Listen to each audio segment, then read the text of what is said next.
तो हेलो दोस्तों, good morning. कैसे हैं आप सभी? तो प्यारे दोस्तों, हम ये आशा करते हैं, उम्मीद करते हैं कि आपकी स्टडी बहुत अच्छे से चल रही होगी। ठीक है, क्योंकि हम आपके लिए लेकर के आ रहे हैं डे बाय डे, आपके लिए क्वेश्चंस लेकर के आ रहे हैं। आपकी तैयारी और बेहतर कराने के हमने निरंतर प्रयास कर रहे हैं। ठीक है, और हम इसमें सफल भी होंगे अगर आप लोगों का साथ रहा, आपने अच्छे से पढ़ाई की तो। ठीक है दोस्तों, चलिए तो आते हैं क्वेश्चन पर। हमारा ये जो सीरीज चल रही थी वो चल रही थी जूरिस्प्रूडेंस की, जो हमारे सेकंड सेमेस्टर का पहला ही एग्जाम है।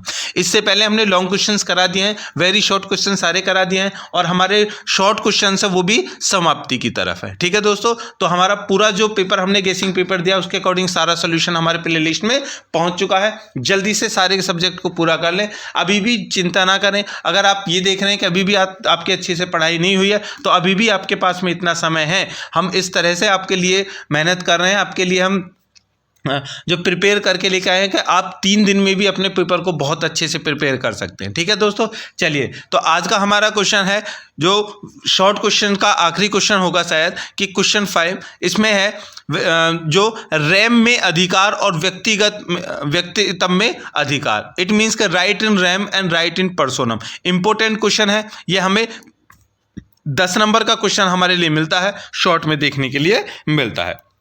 चलिए तो स्टार्ट करते हैं। Right in rem and right in personam. सबसे पहले है अधिकार का अर्थ। देखिए राइट क्या होता है, सबसे पहले वो जान लेते हैं। देखिए हॉलैंड की परिभाषा के अनुसार अधिकार शब्द की परिभाषा कानूनी अधिकार, राज्य के समर्थन और सहायता से दूसरों के कार्यों को नियंत्रित कंट्रोल करने की एक व्यक्ति की क्षमता होती है। अधिकार। ठीक है दोस्तों, चलिए राइट इन रैम अब देखते हैं। अधिकार राइट इन रैम।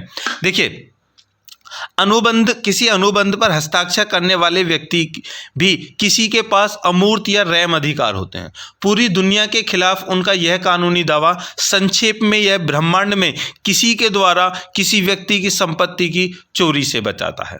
कैसे? देखिए अपनी भाषा में समझाता हूँ। देखिए आपने देखा होगा मोस्टली लोग हैं जो घर होता है उनका, घर के आगे जो दरवाज़ा होता है दोस्तों, वहाँ पर एक नेम प्लेट लगी हुई होती है ना, नेम प्लेट, और इस पर लिखा जाता है कि ये भवन है। ठीक है, शांति भवन, निकेतन भवन। ठीक है, इस तरह से वो लिखा हुआ होता है। इट मीन्स कि उसको कह सकते हैं उसकी एक पहचान है, उसका एक सिग्नेचर है, जो अपने, हम तो एग्जाम्पल के लिए बता रहे हैं। ठीक है, उसकी एक पहचान है। अब वहाँ पर कोई भी व्यक्ति है वो आकर के देखेगा, अगर कोई कहेगा इस घर में यार चोरी कर लें, ऐसे में वो कर लें, तो वो देखो अरे यार नहीं इसमें मत कर, ये तो उसका है, ये शांति भवन ये उनका, नहीं मत करो। तो ये क्या है? Write name. ये तुम्हारा अधिकार है कि जो तुम्हारी चीज़ है उस पर तुम्हारा अधिकार है, और उसको प्रदर्शित कैसे करोगे? उस पर एक टैग करके, साइन करके, अपना नाम लिख करके। ऐसे ही तो करते हैं ना, करते हैं नहीं? ठीक है, चलिए तो पहला अधिकार होगा राइट इन रैम।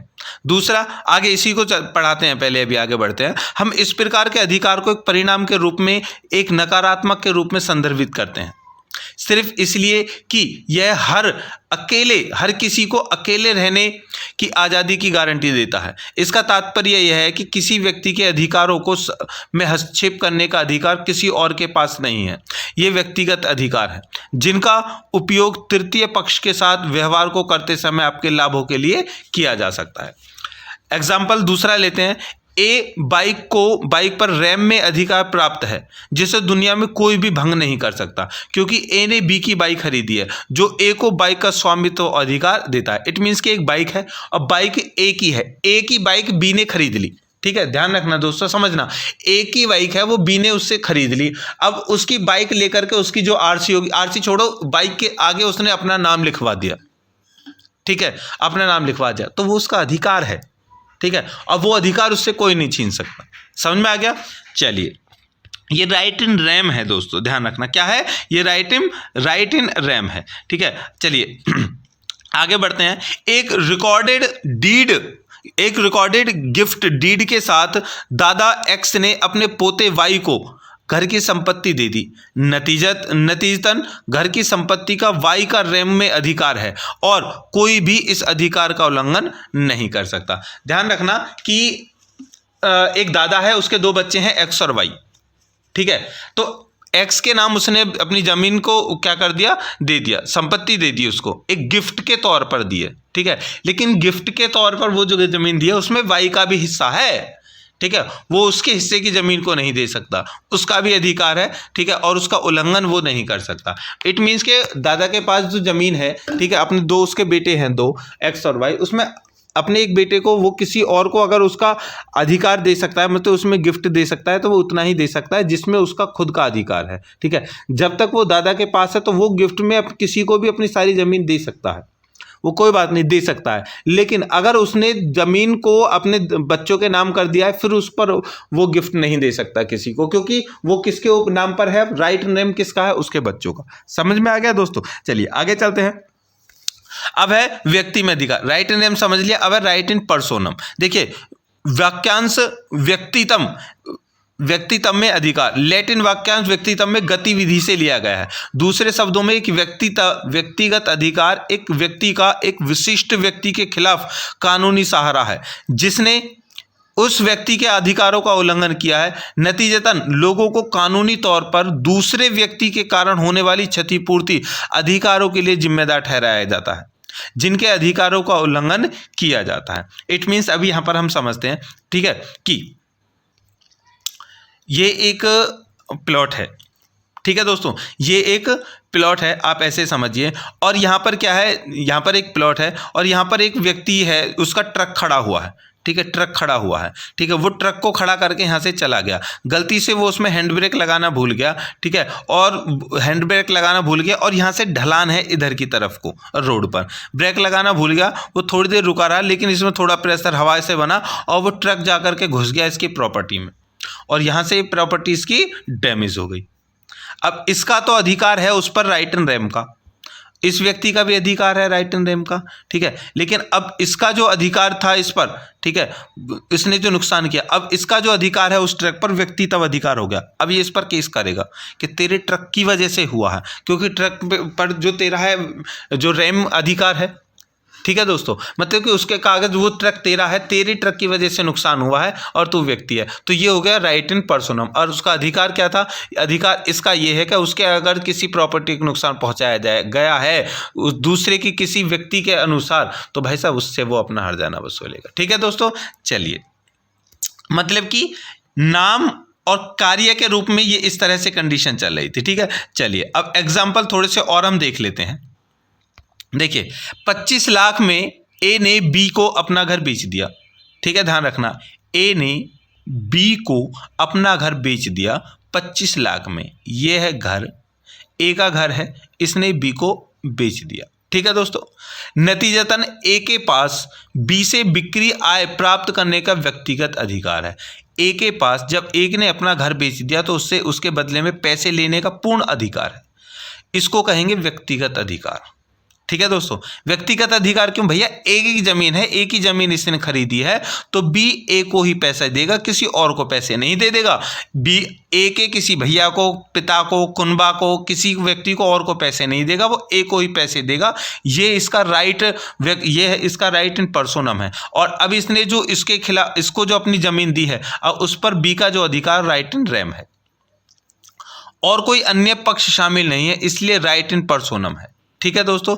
दूसरा, बी के किराए पर, अब दूसरा एग्जांपल यहां समझ रहे हैं, बी यहां पर है बी और यहां है सी, बी के किराए पर सी को अपने फार्म हाउस का उपयोग करने के लिए सहमत हो गया 5,000 प्रति माह। नतीजतन बी के पास किसी अन्य पार्टी की भागीदारी के बिना सी से किराया एकत्र करने का व्यक्तिगत अधिकार है, इसलिए यह राइट इन पर्सनम है, ठीक है। इट मीन्स बी जो है, बी रुपए के किराए पर, ठीक है, सी को अपना फार्म हाउस देता, मतलब कि सी का एक फार्म हाउस है, ठीक है, वो बी को दे देता है, फार्म हाउस को बी को दे देता है कुछ पैसों के लिए और इससे कुछ पैसे ले लेता है, तो अब बी का उस पर क्या है, व्यक्तिगत अधिकार है, ठीक है दोस्तों, क्योंकि इसने किसी और को वो अधिकार नहीं दिया है, इसको दिया है पैसे लेकर, ठीक है। चलिए अब थोड़ा सा एक आगे है, राइट इन रेम और राइट इन पर्सोनम को थोड़ा सा समझ लेते हैं, ठीक है, अंतर करके। देखिए ये वास्तविक अधिकार होते हैं, ये व्यक्तिगत अधिकार होते हैं, ठीक है दोस्तों।